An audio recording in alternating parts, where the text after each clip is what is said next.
오늘은 최만식 작가님의 미스터 방 같이 볼 건데, 미스터 방의 이름은 방삼복이야. 원래 남의 집에서 머슴살이를 하며 일본, 중국을 떠돌았지만 여전히 별 볼 일 없는 삶을 살고 있어. 그런데 우리나라가 광복을 맞이한 후에 구두수선을 했는데, 서울에 이제 미군들이 주둔하게 되면서 통역해줄 사람이 필요하게 돼. 마침 그 주인공 방삼복은 상해에서 짧은 영어를 배웠고, 이후 용산에 있던 연합군 포로 수용소에서 영어를 더 많이 배우게 돼. 그 덕에 미군 소위의 통역관이 되었고, 이때부터 방삼복은 미스터 방이 되지. 그런데 참 재밌지. 미군에게 청탁하러 오는 사람들이 많아지니까 미스터 방이 그 중간 다리 역할을 하면서 뒷돈을 받아. 그리고 부자가 되는 거야.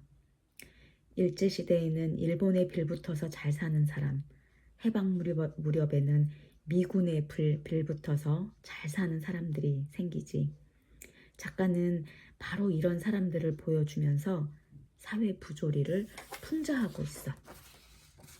그리고 백주사라는 사람도 나오는데, 백주사는 그 일제 강점기 때 일본에 붙어서 우리 농민들을 괴롭히던 아주 나쁜 놈이야. 그런데 이제 해방이 되니까 우리 농민들과 백주사의 처지가 바뀌었겠지. 그러자 이제 이 백주사는 미스터 방을 찾아가서 자기 재산을 어떻게든 다시 찾아보려고 청탁하는 중인 거야. 미스터 방이나 백주사나 자신의 이권을 위해서라면 사족을 못 쓰는 사람들인 건데, 작가는 이 부분을 아주 신랄하게 그리고 통쾌하게 풍자하고 있어. 그럼 이제 소설 속으로 같이 한번 들어가 봅시다. 미스터 방. 주인과 나그네가 한 가지로 술이 거나하니 취하였다. 주인은 미스터 방, 나그네는 주인의 고향 사람 백주사.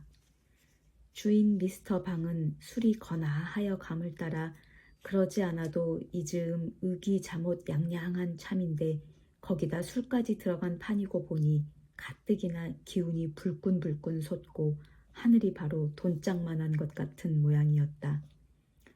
네, 참 뭐 흰말이 아니라 참 거칠 것 없어, 거칠 것. 어느 놈이야? 어느 놈이 날 뭐라고 하며 날 걸시올 놈이 어딨어? 지금 이 천지에. 참 어림없지, 어림없어. 누가 옆에서 저를 무엇라고를 하며 괄시를 한단 말인지. 공연히 연방 그 툭 나온 눈방울을 부리부리 왼편으로 30도는 넉넉 삐뚤어진 코를 벌심벌심 해가면서 그랬었는 것이었다. 내 참 이래 봬도 동양 삼국 물 다 먹어본 방삼복이요. 청어를 못하나 일어를 못하나 영어야 뭐 말할 것도 없고 하다가 생각난 듯이 맥주컵을 들어 벌컥벌컥 단숨에 다 마신다.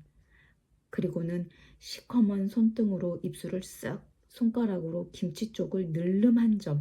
그러던 버릇이 미스터 방이요, 신사요, 방선생으로도 불리어지는 시방도 무심증이 절로 나와 손등으로 입술에 맥주 거품을 싹 씻고 손가락으로 나조기 한 점을 집어다 우두둑 우둑 씹는다.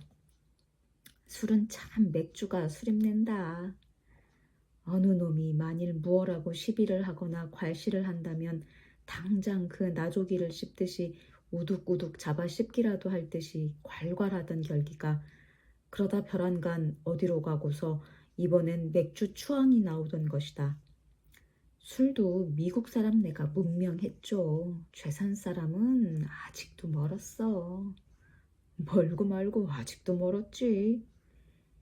쥐 상우의 대추씨만한 얼굴에 앙상한 노랑수염 백주사가 병을 들어 주인의 빈 컵에다 따르면서 그렇게 맞장구를 쳐 보비를 한다. 아, 백상도 좀 드슈. 난 과해. 아이, 괜히 그러셔. 백상 주량을 다 아는데 만난 지는 오랐어도. 다 젊었을 적 말이지. 지금은. 올해 참 몇이시지? 갑술생 그 48반인가? 그럼 나보다 11살 위시군. 그래도 백상은 안 늙으신 심이야. 안 늙는 게 다 무언가 머리신 걸 보게. 건 조백이시지. 백주사는 흔연히 수작을 하면서 내색은 아니하나 어심엔 미스터 방이 괘씸하기 짝이 없었다. 향리의 예법으로 10년 장이면 절하고 배워야 한다. 무릎 꿇고 앉아야 하고 말은 깍듯이 공대를 해야 한다. 그 앞에서 주초가 당치 않고 막 부득이한 경우면 모로 앉아 잔을 마셔야 한다. 그런 것을 마치 제 연갑 친구나 타관 나그네에게나 하는 것처럼 백상이니 술 드슈 조백이시지 하고 말버릇이 고약해 발 개키고 앉아서 정면하고 술을 먹어 담배 뻐끔뻐끔 피워 이런 괘씸할 도리가 없었다. 또 나이도 나이려니와 문벌이나 지체를 가지고 논한다면 이건 도저히 용서할 수 없는 일이었다. 이래 보여도 나는 3대조가 진사를 하였고 5대조가 호조 판사를 지냈고 7대조가 영의정을 지냈고 이런 명문 거족의 집안이었다. 또 내 12촌이 어디 군수요. 그 12촌의 아들이 만주국 무슨 현 무슨 촌장이요 하였다. 또 그리고 시방은 원수의 독립인지 막덕인지 때문에 다 그렇게 되었다지만 아무튼 2달 전까지도 어느 놈 그 앞에서 기침 한번 크게 못하던 백부장 훈팔등의 무슨 경찰서 경제계 주임이던 백부장의 어르신네 이 백주사가 아닌가. 2달 전 그때만 같았어도 이놈 하고 호통을 하여 당장 물꼬를 내련만 그 좋은 세상이 어디로 가고 이 지경이란 말인지 몰랐다. 하여튼 그만치나 혼란스런 백주사에다 대면 미스터 방의 근지야 아주 보잘것이 없었다. 미스터 방의 증조가 타관에서 떠들어온 명색 없는 사람이었다. 그 조부가 고을에 아전을 다녔다. 그 아비가 집신장수였다. 70에 고로롱 고로롱 아직도 살아있지만 시방도 집신 곱게 삼기로 고을에서 첫째 가는 방첨지가 바로 그였다. 그리고 이 방삼복이는 먹고 자고 꽁꽁 일하고 자식 새끼 만들고 할 줄밖에 모르는 상일꾼이었었다. 그러나마 30을 바라보도록 남의 집 머슴살이로 이 집 저 집 살고 다니는 콧빗둘이 삼복이었다. 물론 난 놓고 기역자도 못 그리는 판무식이었다. 상일꾼일 바엔 남의 세토마직이라도 얻어 제 농사를 짓는 것이 아니라 30을 바라보도록 남의 집 머슴살이만 하고 다니던 콧빗둘이 삼복이가 하루아침 무슨 생각이 났던지 돈벌이를 간답시고 조석이 간데없는 부모에게다 처자식 떠맡기고는 훌쩍 일본으로 떠나버렸다. 그것이 12해 전. 떠난 지 7, 8년을 별반 신통한 벌이도 못하는지 돈 한 푼 보내는 싹도 없더니 하루는 느닷없이 중국 상해에 와 있노라 기별이 전해져 왔다. 그리고는 감감 소식이 없다가 3년 만에 푸뜩 고향을 돌아왔다.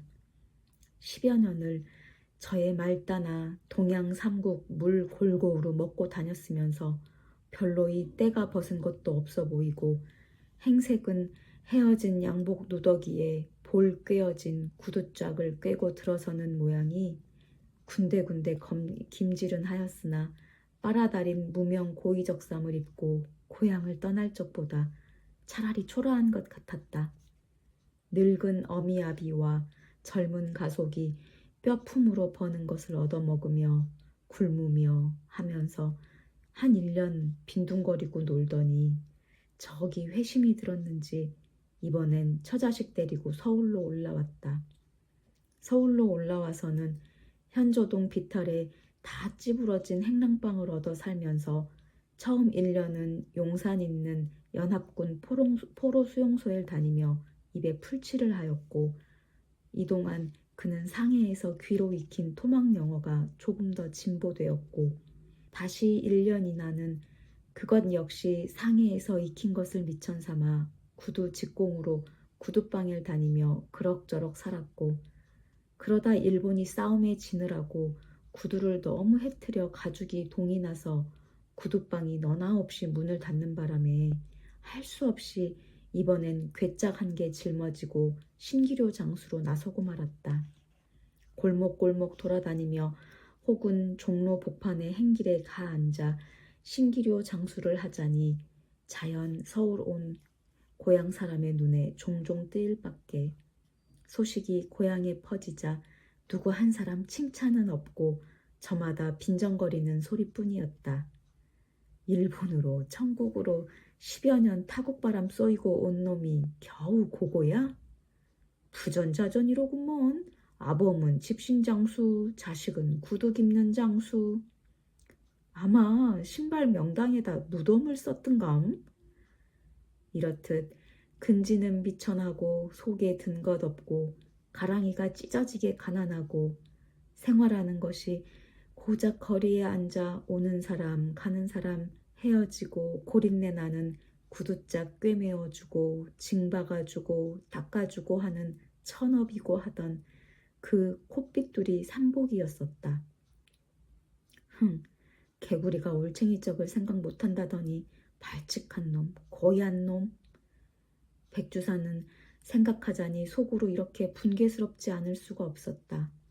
그러나 일변으로는 그러던 콧빗둘이 삼복이가 그야말로 선영이 명당을 들었단 말인지 무슨 조화를 지녔단 말인지 불과 몇 달지간에 이렇게 훌륭이 되고 부자가 되고 미스터 방인지 구리다 방인지가 되고 하여 가지고는 갖은 호강 다 하며 천하에 무설 것이 없고 기광이 나서 막 이러니 한편 생각하면 신기하기도 하고 부럽기도 하고 또한 안타깝기도 하였다. 사람의 온수란 참 모를 일이야. 백주사는 속으로 절절히 이렇게 탐복도 아니치 못하였다. 콧빗둘이 삼복의 이 눈부신 발전은 그러나 백주사가 희한히 여기는 것처럼 무슨 명당 바람이 났다거나 조화를 지녔다거나 그런 신기한 곡절이 있는 바가 아니요 지극히 간단하고도 수월한 것이었다. 다못 몸에 지닌 재주 가운데 총기가 좀 좋아서 일찍이 영어 마디나 익힌 것을 잊어버리지 아니하였다는 일종의 특수 조건이 없던 바는 아니지만 1945년 8월 15일 역사적인 날, 이날도 신기료 장수 방삼복은 종로의 공원 건너편 응달에 앉아서 구두 징을 박으면서 해방의 날을 맞이하였다. 그러나 삼복은 감격한 줄도 기쁜 줄도 모르겠었다. 지나가는 행인이 서로 모르던 사람끼리면서 덤쓱 서로 껴안고 기뻐하고 눈물을 흘리고 하는 것이 삼복은 속을 모르겠고 차라리 쑥스러워 보일 따름이었다. 몰려닿는 군중이 오히려 성가시고 만세 소리가 귀가 아파 이맛살이 찌푸려질 지경이었다. 몰려다니고 만세를 부르고 하기에 미쳐 날뛰느라고 정신이 없어 손님이 부쩍 줄었다. 우라질 독립이 배부른가? 이렇게 그는 두런거리며 반감이 솟았다. 2, 3일 지나면서부터야 삼복에게도 삼복에게다운 해방의 혜택이 나누어졌다. 10전이나 15전에 박아주던 징을 50전을 받아도 눈을 부라리는 순사를 볼 수가 없었다. 순사가 없어졌다면야 활개를 쳐가면서 무슨 짓을 하여도 상관이 없고 무서울 것이 없던 것이었다. 오라, 그렇다면 독립도 할 만한 건가 보다. 삼복은 징 10개를 박아주고 5원을 받아 넣으면서 이렇게 속으로 중얼거리기까지 하였다. 그러나 며칠이 못 가서 삼복은 다시금 해방을 저주하여야 하였다. 삼복이 저 혼자만 돈을 더 받으며 더 받아 상관이 없는 것이 아니라 첫째, 도가들이 제 맘대로 재료값을 올리던 것이었었다. 진, 가죽, 고무, 실 모두가 5곱, 10곱 비싸졌다. 그러니 신규로 장수는 손님한테 아무리 비싸게 받는 데짜 재료를 비싼 값으로 사야 하니 결국 도가만 살찌울 뿐이지 소득은 전과 크게 다를 것이 없었다. 이런 옌병을 그놈의 경제겐 다 어디로 가 되졌어. 독립은 우울해진다고 독립을 한담. 석양 때 신규로 괴짝 어깨에 맨 채 홧김에 막걸리 청으로 들어가 서너 사발 들이켜고는 그는 이렇게 개걸거렸다. 그럭저럭 9월도 열흘이 되고 서울 거리에는 미군 병정이 꼬마차와 함께 그득히 퍼졌다.